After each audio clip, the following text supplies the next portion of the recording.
হঠাৎ আজরাইল পাঠাইয়া তোরে নিতে পারে তুলিয়া, কিসের আশায় রইলি রে মন মালিক রে ভুলিয়া, ও তুই মালিক রে ভুলিয়া।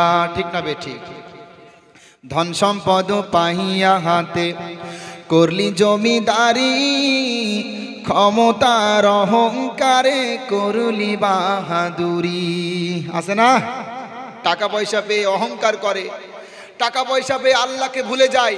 লক্ষ কোটি কোটি টাকার মালিক, গাড়ি আছে, বাড়ি আছে, সব কিছু আছে, নেই শুধু আল্লাহর সাথে সম্পর্ক। ঠিক না বেঠিক?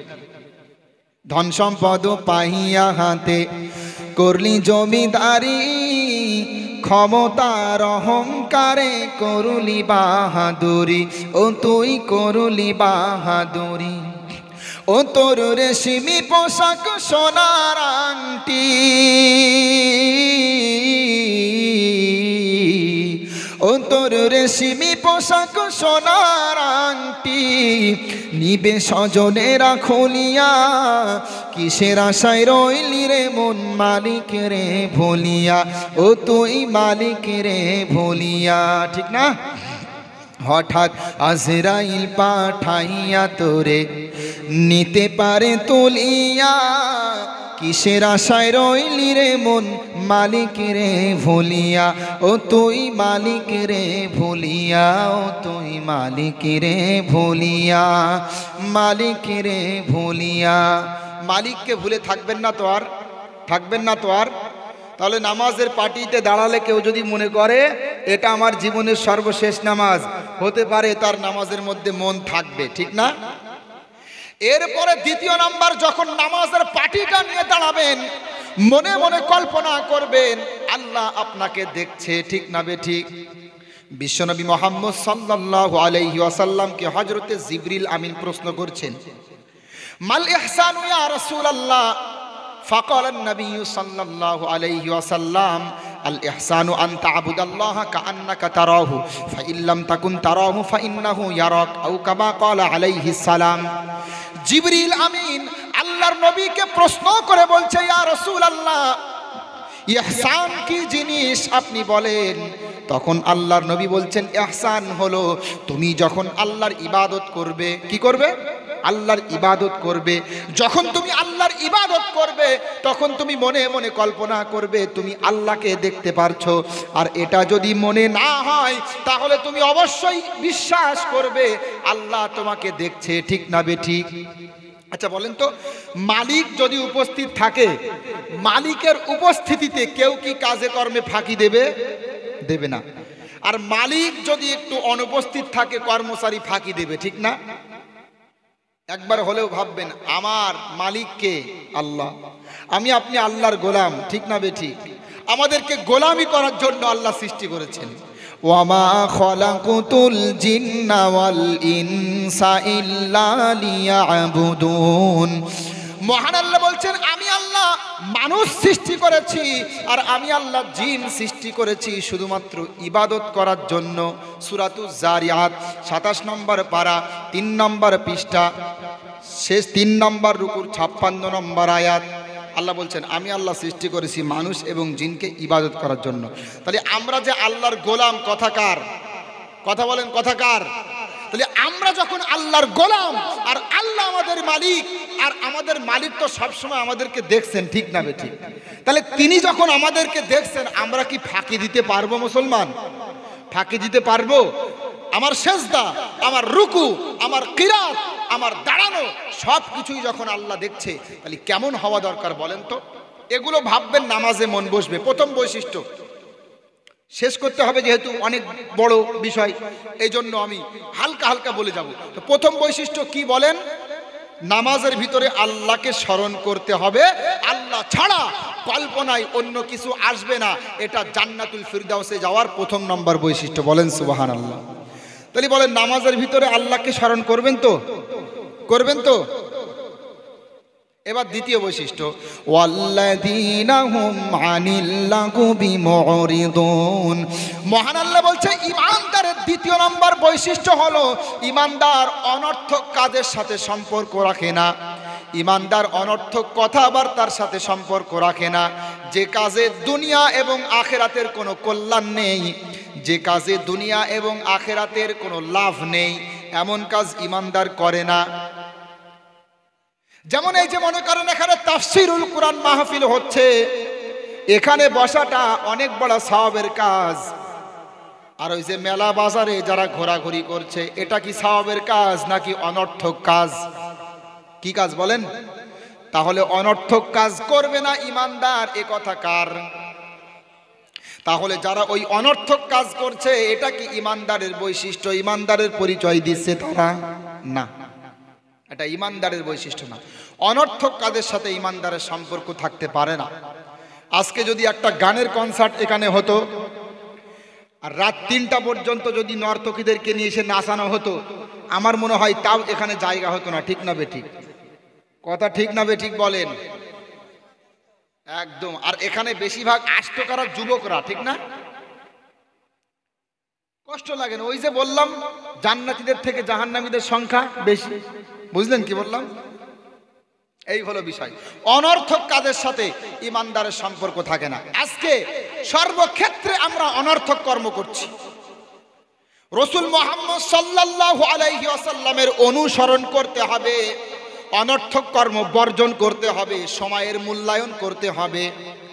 এই যে 24 ঘন্টার একটা সময় আমাদেরকে আল্লাহ দিয়েছেন, এই সময়গুলো আমরা কেমন ভাবে মূল্যায়ন করব? হাদিসের মধ্যে আছে না নেই? আছে না নেই?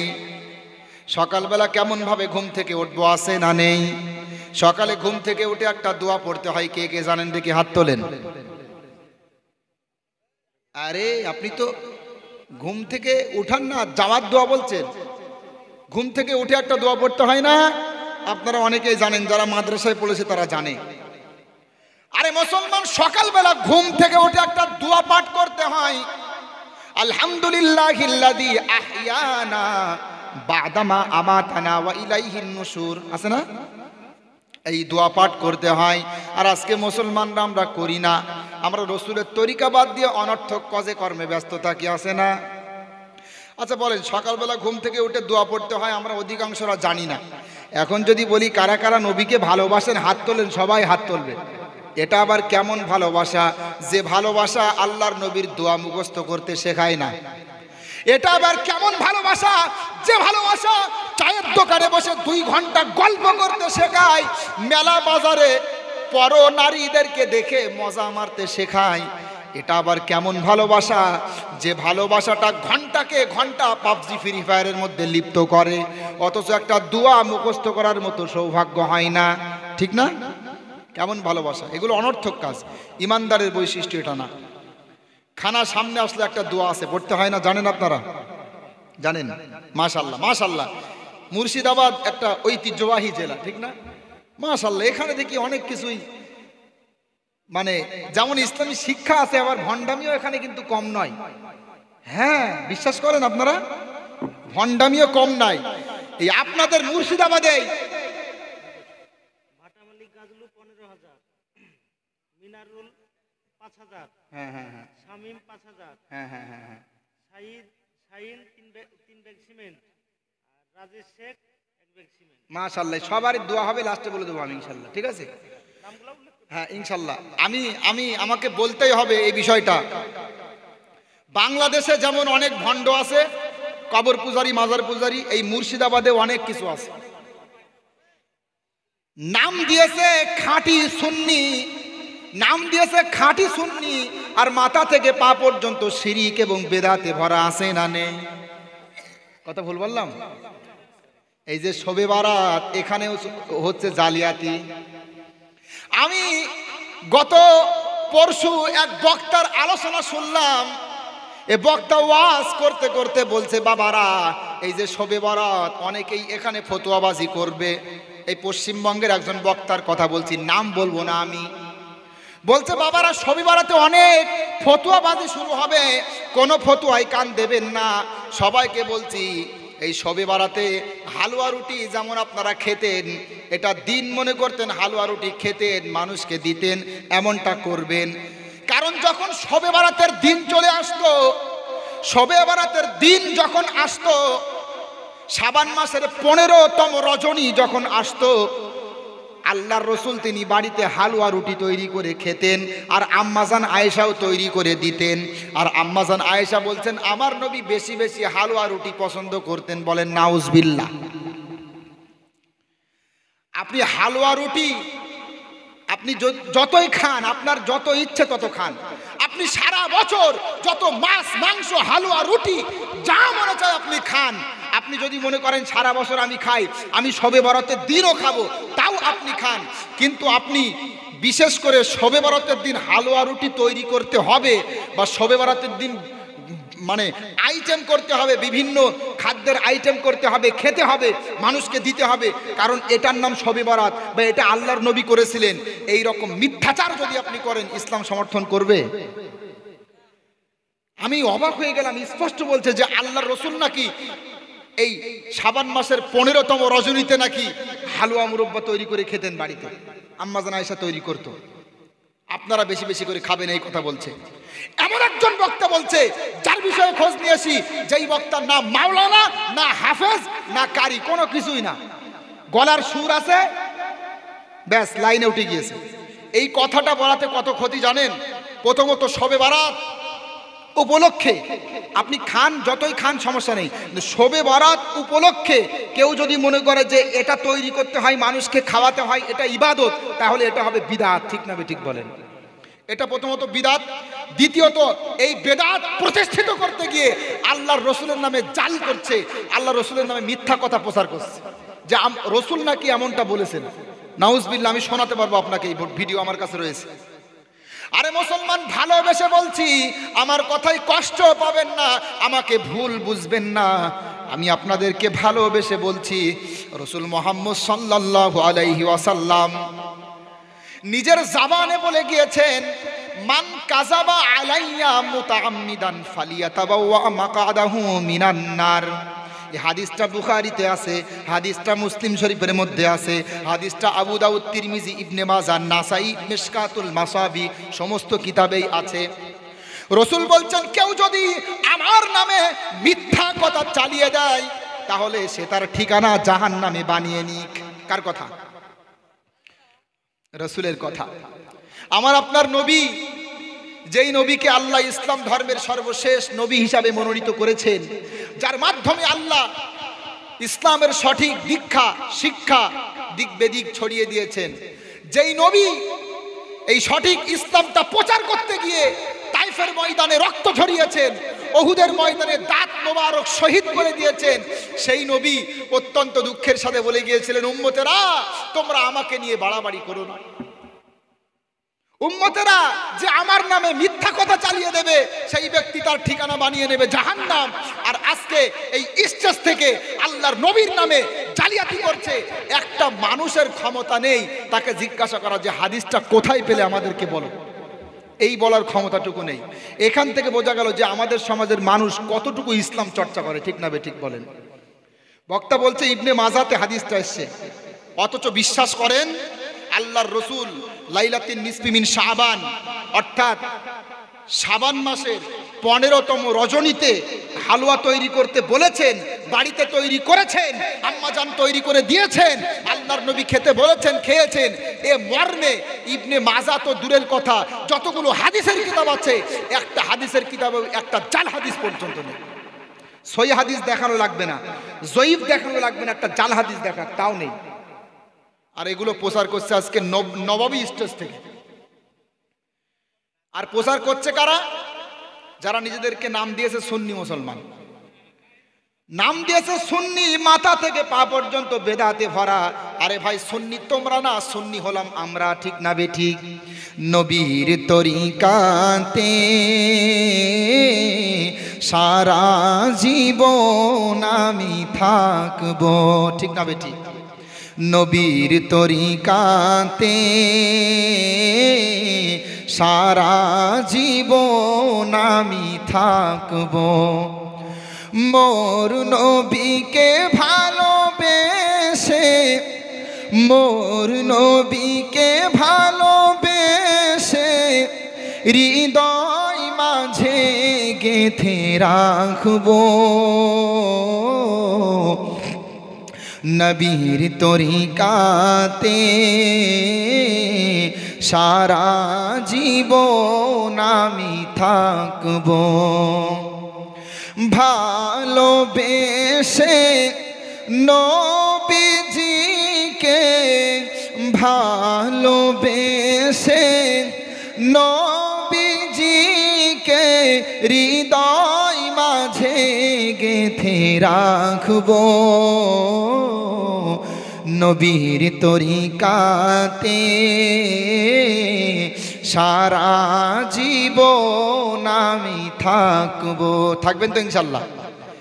এখন আমি গতকাল দেখলাম যে এত বড় একটা জাল হাদিস স্টেজ থেকে প্রচার করছে আর শ্রোতারা বাহবাহ দিচ্ছে, মাশাআল্লাহ বিরাট বক্তা।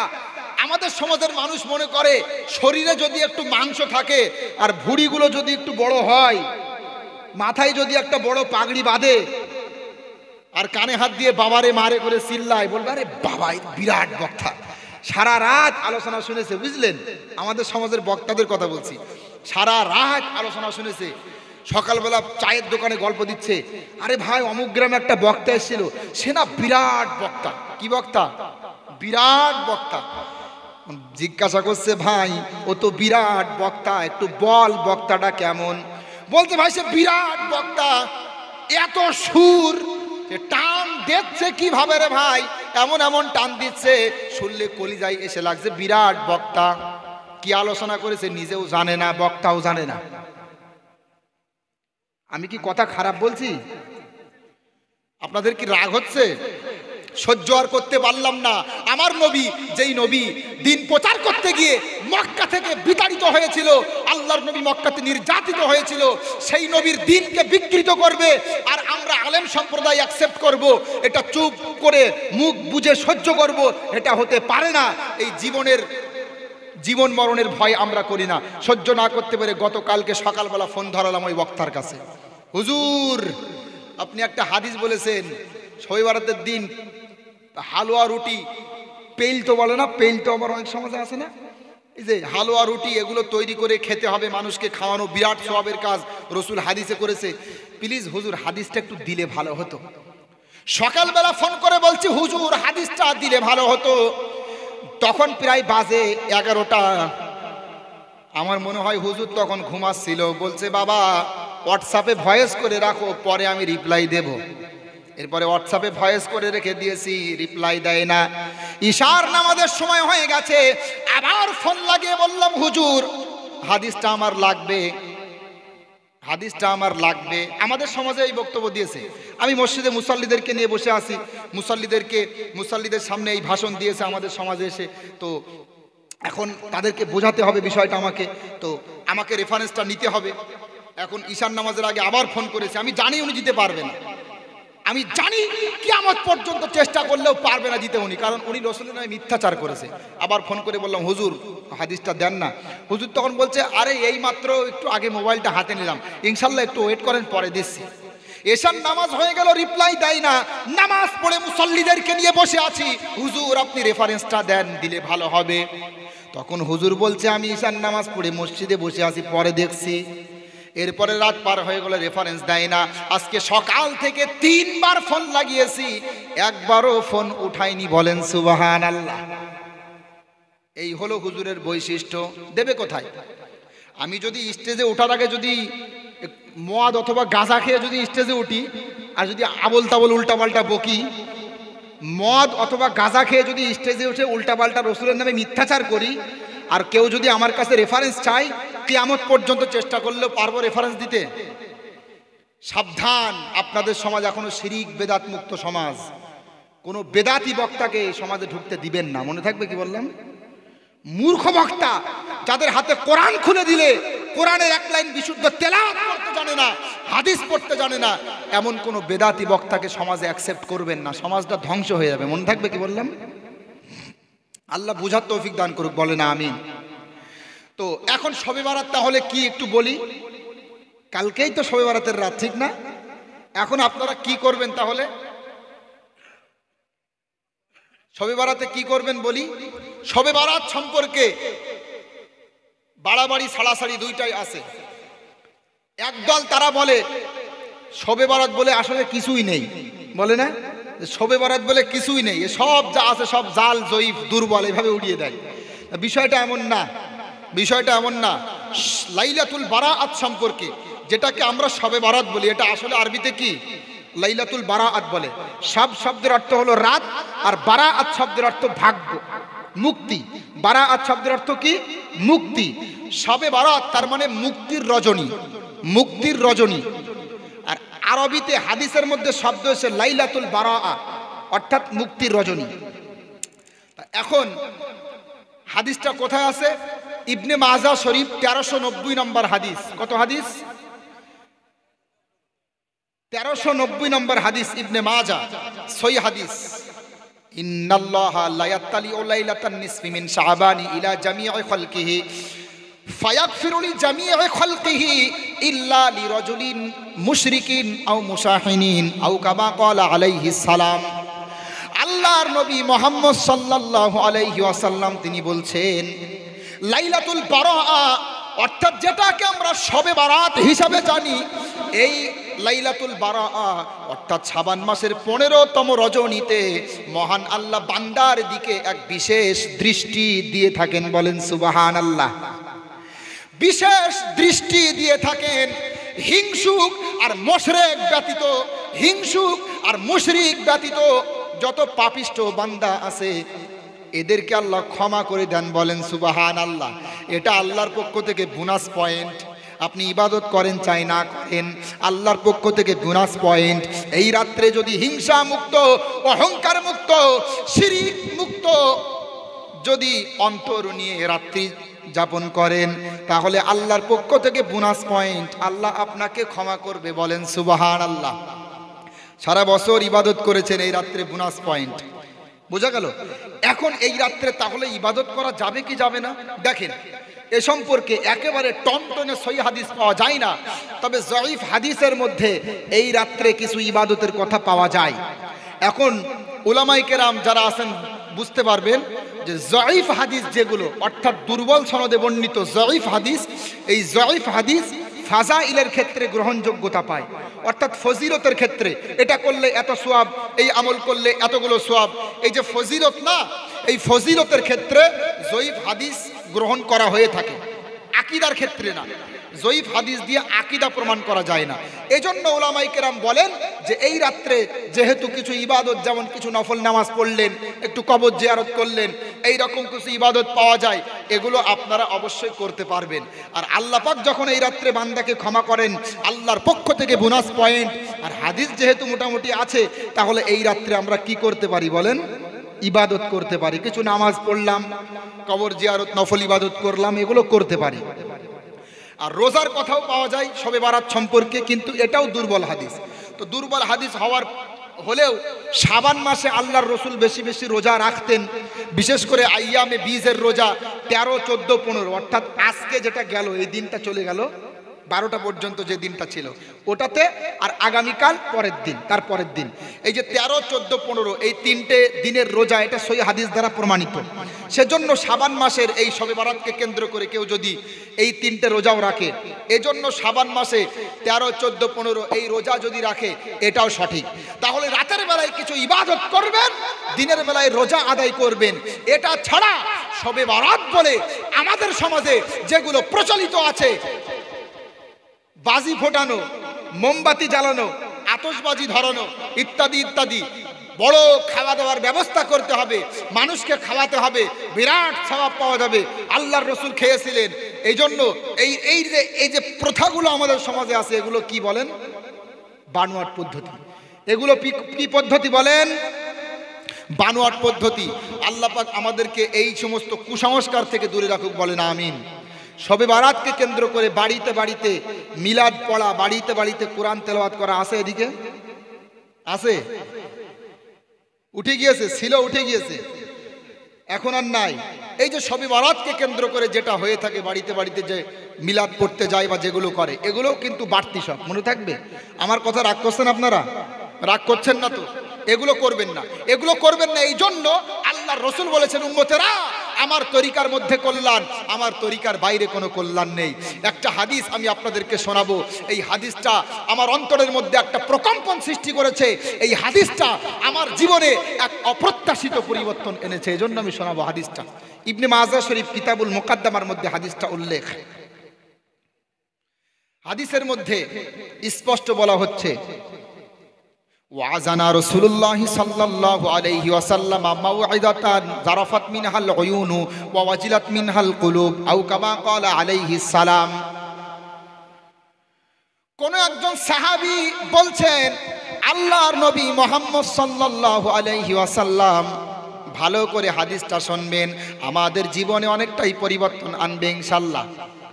সাহাবী বলছেন, আল্লাহর নবী আমাদের সামনে ভাষণ দিলেন, এমন ভাষণ আমাদের সামনে দিলেন, ওয়াজিলাত মিনহাল কুলুব, আমাদের অন্তরটা কাঁপতে শুরু করলো, থরথর করে কাঁপতে শুরু করলো। ওয়াজিলাত মিনহাল কুলুব ওয়া জারাফাত মিনহাল উয়ুন, আমাদের চোখ দিয়ে পানি পড়তে লাগলো। কেন পানি পড়বে না? ভাষণ দিচ্ছেন দয়ার নবী, ভাষণ দিচ্ছেন সাইয়্যিদুল মুরসালিন, আর সামনে আছে সাহাবায়ে কেরাম। সাহাবায়ে কেরাম বলছে, আল্লাহর নবী ভাষণ দিচ্ছে, এমন ভাষণ চোখ দিয়ে পানি পড়তে লাগলো, অন্তরটা কাঁপতে শুরু করেছে। আমরা তখন আল্লাহর নবীকে বললাম, ইয়া রাসূলুল্লাহ ইন্নাকা তুইযু মাউইযাতা মুআদ্দিন ফামাযা তাআহাদু ইলাইনা। সাহাবায়ে কেরাম বললেন, ইয়া রাসূলুল্লাহ, আপনি এমন ভাষণ আমাদেরকে দিচ্ছেন যেন আপনি দুনিয়া থেকে বিদায় নেবেন। মানুষ যেমন বিদায়কালে ভাষণ দিয়ে থাকে, গুরুত্বপূর্ণ ভাষণ, আপনি এই রকম ভাষণ আমাদেরকে দিচ্ছেন, আপনি হয়তো বিদায় নিতে পারেন, বলেন আমাদের কি করতে হবে? আল্লাহর নবী তখন এমন একটা উপদেশ করলেন, আমি মনে করি প্রত্যেকটা মুসলমানের এই শেষ জামানাতে যখন শিরিক এবং বেদাতের ছড়াছড়ি, এই উপদেশটা প্রত্যেক মুসলমানকে স্মরণ করতে হবে। রাসূল বলছেন, তারাকতুকুম আলাল বাইযাই লাইলুহা কানাহারিহা, আমি তোমাদেরকে এমন একটা স্বচ্ছ দিনের উপরে তোমাদেরকে ছেড়ে গেলাম, লাইলুহা কানাহারিহা, যার রাত দিন উভয়টা সমান। রাতের বেলায় কিছু দেখতে পারি না, দিনের বেলায় সব কিছু স্পষ্ট, বিষয়টা এমন না। এ দিনের রাত দিন সবটাই সমান, মানে সব কিছু স্পষ্ট। লা ইয়াজিগু আনহা বাদি ইল্লা হালিকুন, আমার পরে কেবলমাত্র কপাল পোড়া, আমার পরে কেবলমাত্র পথভ্রষ্ট ধ্বংসপ্রাপ্ত যারা, তারাই এই রাস্তা থেকে সরে যাবে। আলাইকুম বিমা আরাফতুম মিন সুন্নতি ওয়া সুন্নাতিল খুলাফাইর রাশিদিন আল মাহদিয়িন, তোমাদের জন্য আমল করতে হবে, তোমাদের জন্য পালন করতে হবে রাসূলের সুন্নাত হিসাবে যেটা তোমরা জানো, রাসূলের সুন্নাত হিসাবে যেটা তোমরা জানো সেটা তোমাদেরকে পালন করতে হবে। তাহলে বলেন তো, শবে বারাত উপলক্ষে সুন্নাত হিসাবে আমরা জানলাম কিছু ইবাদত করা, একটু রোজা পালন করা, এটা তাহলে এটা আমল করতে হবে। আর যেটা সুন্নাত হিসাবে আমরা জানি না, যেটা আমাদের মধ্যে বিতর্কিত হয়ে আছে, যেটা ইসলামের মধ্যে নতুন করে আবিষ্কার করা হয়েছে, শবে বারাতে বাড়িতে বাড়িতে মিলাদ করতে যাওয়া, বাড়িতে বাড়িতে কোরআন তেলাওয়াত করতে যাওয়া, শবে বারাতকে কেন্দ্র করে হালুয়া রুটি তৈরি করে মানুষকে খাওয়ানো অনেক বড় সওয়াবের কাজ মনে করা, এটা কিন্তু সুন্নাত হিসাবে আমরা দেখতে পেলাম না, ঠিক না বেঠিক? তাহলে এটা বর্জন করার দায়িত্ব আছে না নেই আমাদের, আছে না? সুন্নাত নাই শুধু দাওয়াতের মেহমান, সুন্নাত নাই শুধু খাওয়া শেষে মধুপান। খাওয়া শেষে মধুপান সুন্নাত, এটা কিভাবে আমি তাও জানি না, গজল বলতে হয় বলছি। একটা বিভ্রান্তির নিরসন করে দিই আপনাদেরকে। আমরা বক্তারা যখন কোথাও দাওয়াতে যাই, তো বক্তারা দাওয়াতে যাওয়ার পরে ওই আমাদেরকে মিষ্টি দই এগুলো খেতে বলে, বুঝলেন? তো আমরা যখন বলি যে খাবো না বা খাই না, তখন কি বলে জানেন? হুজুর খাবেন না মানে আপনি জানেন না যে খাওয়ার পরে মিষ্টি খাওয়া সুন্নত? আচ্ছা, খাওয়ার পরে মিষ্টি খাওয়া সুন্নত, এই কথা শুনেছেন আপনারা? শুনেছেন? একটু দরুদ শরীফ পড়েন, আল্লাহুম্মা।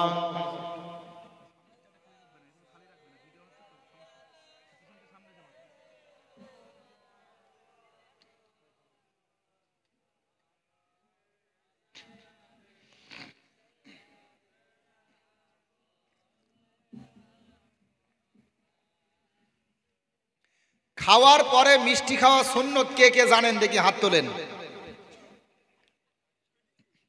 আরে মুসলমান, এই ভারতবর্ষের জমিনে বিশেষ করে পশ্চিমবঙ্গে ইসলামী শিক্ষার এতটাই বেশি অভাব, এই পশ্চিমবঙ্গের অধিকাংশ বক্তারা স্টেজে উঠলে আলোচনা খুঁজে পায় না, শুধু কানে হাত দিয়ে বাবা বাবা মা চিল্লায়, আছে না? আরে সাধারণ মানুষ তো দূরের কথা, বক্তাদের পর্যন্ত বলতে শুনেছি খাওয়ার পরে মিষ্টি খাওয়া সুন্নাত। এজন্যই তো ওটাকে কেন্দ্র করে এই গজলটা শেষে লাগিয়েছে, সুন্নাত নাই শুধু খাওয়া শেষে মধু পান। আচ্ছা, আল্লাহ রসুল মিষ্টি জিনিস বেশি পছন্দ করতেন, এটা আলাদা কথা, কিন্তু খাওয়ার পরে মিষ্টি খাওয়া সুন্নাত, এই কথা যদি বলি, সুন্নাত বলতে আমরা কি বুঝি? এই বলেন না, সুন্নাত বলতে আমরা কি বুঝি? আল্লাহর রসুল যেটা বলেছেন করেছেন, রসুলের তরিকাকে আমরা সুন্নত মনে করি, ঠিক না?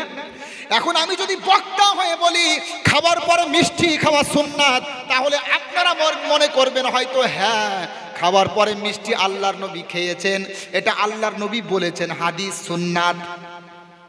অথচ আল্লাহর কসম করে বলছি, খাওয়ার পরে মিষ্টি খাওয়া সুন্নাত, এই যে কথাটা সম্পূর্ণ নির্ভেজাল টাটকা মিথ্যা কথা, রসুলের হাদিসের নামে জালিয়াতি। ডাক্তাররা অনেক সময় বলে যে হাদিসে, মানে ইসলাম বিদ্বেষীরা বলে হাদিসটা অযৌক্তিক বিষয়, বাস্তবের সাথে মিল নেই। কেন? রসুল বলেছেন খাওয়ার পরে মিষ্টি খাওয়া সুন্নাত, আর বিজ্ঞান বলছে কেউ যদি এই ভাত তরকারি খাওয়ার পরে মিষ্টি খায় তাহলে এটা ক্ষতি, অ্যাসিড হবে। তো এখন বিজ্ঞানীরা বলছে মোহাম্মদ নাকি বৈজ্ঞানিক, মোহাম্মদ নাকি সত্য ধর্ম নিয়ে এসছে, তা মোহাম্মদ এটা আবার কেমন কথা বলছে যে খাওয়ার পরে মিষ্টি খাওয়া সুন্নাত? তো এটা তো ঠিক না, এটা তো ক্ষতি আরো। আরে অমুসলিম ভাইদেরকে বলতে চাই, এটা আমরা যারা মুসলিম আলেম আছি, আমরা যারা দুর্ভাগা আলেম আছি, এটা আমাদের জন্য আপনাদের ভুল ধারণা।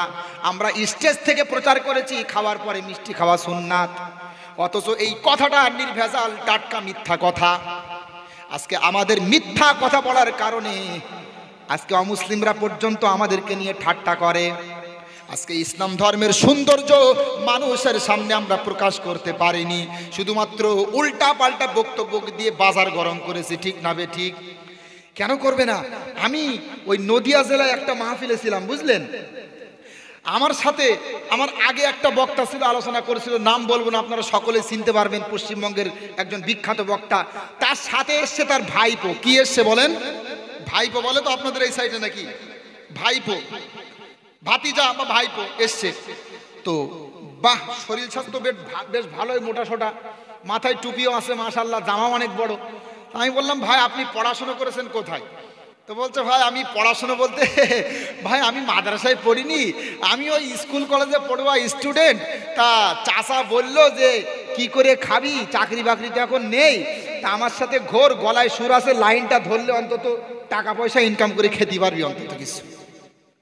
বলেন, যেই মানুষটা মানে সাধারণ মানুষকে হেদায়েত করবে, হাদিস কোরআনের জ্ঞান দিবে, এই রকম কল্পনা যার মধ্যে নেই, রাত্রি জাগরণ করবে, হাদিস চর্চা করবে, কোরআনের তাফসির পড়বে, এই মন মানসিকতা যার নেই, যেই মানুষটা জেনারেল স্টুডেন্ট হয়ে শুধুমাত্র লাইন ধরার জন্য স্টেজে এসে টাকা ইনকাম করার জন্য বক্তা হচ্ছে, ওই বক্তার দ্বারাই কি মানুষ হেদায়েত পাবে? পাবে? এই জাতীয় বক্তা হলে এই জাতীয় খাওয়ার পরে মিষ্টি খাওয়া সুন্নত প্রচার করবে, কারণ ও তো হাদিস জানে না, ও তো জেনারেল স্টুডেন্ট। কি বলেন আপনারা? তাই তো ওই গজল বানিয়েছে। তো আমার গজলের উদ্দেশ্যটা ঠিক ছিল, সুন্নাত নাই শুধু দাওয়াতের মেহমান, সুন্নাত নাই শুধু তুমি যা জানো খাওয়া শেষে মধুপান। আমি তুমি যা জানো এটা লাগিয়ে দিলাম, নাই তো আবার ভুল বুঝবেন আমাকে। আরো কিছু সুন্নাত আছে তুমি জানো কি, জানলেও জীবনে কখনো তা মানো কি, ঠিক না? সুন্নাত নাই শুধু নির্জনে ধ্যানে যাওয়া, আরো সুন্নাত হলো পাথরের আঘাত খাওয়া, ঠিক না? ঠিক বলেন। শুধু মিষ্টি মিঠাই খাবেন, মুরগির রানগুলো খাবেন, আর বিরাট বড় বক্তা, এটার নাম সুন্নাত না। সুন্নাত হলো এমন, আজকে কোরআন প্রচার করতে গিয়ে 13টা বছর জেলখানার মধ্যে কাটিয়ে তার মৃত্যু হয়েছে, ঠিক না বেঠিক?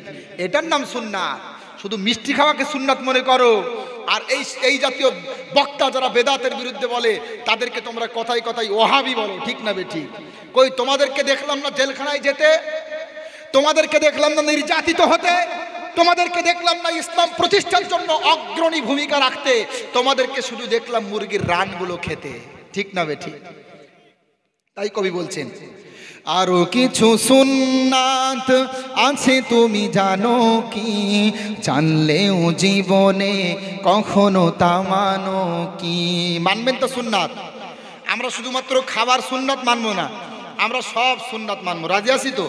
দিন প্রচার করতে গিয়ে যদি জেলখানায় যেতে হয়, আমি হাসি মুখে বরণ করবো ইনশাল্লাহ, আমার কোনো আপত্তি নেই, কোনো আপত্তি নেই জেল খাটতে।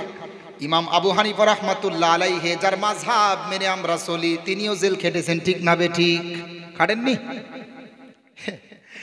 এর নাম ইসলাম। সঠিক জিনিসটা প্রচার করতে হবে আমাদের। তাহলে শবে বারাতের দিন ফজিলত রয়েছে, আপনি ইবাদত করবেন, কিন্তু শবে বারাত উপলক্ষে বেদাত করা যাবে না। রাজি আছেন মুসলমান? করা যাবে না। কেউ যদি বিদআত করে তাহলে কি হবে? আল্লাহ রাসূল হাদিসে স্পষ্ট বলছেন, মান আহদাসা ফি আমরিনা হাযা মা লাইসা মিনহু ফাহুয়া রাদ্দুন। কেউ যদি ইসলামের মধ্যে এমন কোন বিষয় আবিষ্কার করে যেটা ইসলামের মধ্যে ছিল না, যেটা ইসলাম দ্বারা সমর্থিত না, তাহলে এটা প্রত্যাখ্যাত, তাহলে এটা পরিত্যাজ্য। এটা পরিত্যাজ্য। কি বলেন? পরিত্যাজ্য। হ্যাঁ, লক্ষ্য করেন, আজকে কোরআন হাদিস বাদ দিয়ে শিরিক বেদাত করার কারণে মুসলমানরা দলে দলে বিভক্ত হয়েছে, ঠিক না? এতে আমাদের ক্ষতি হয়েছে, ক্ষতি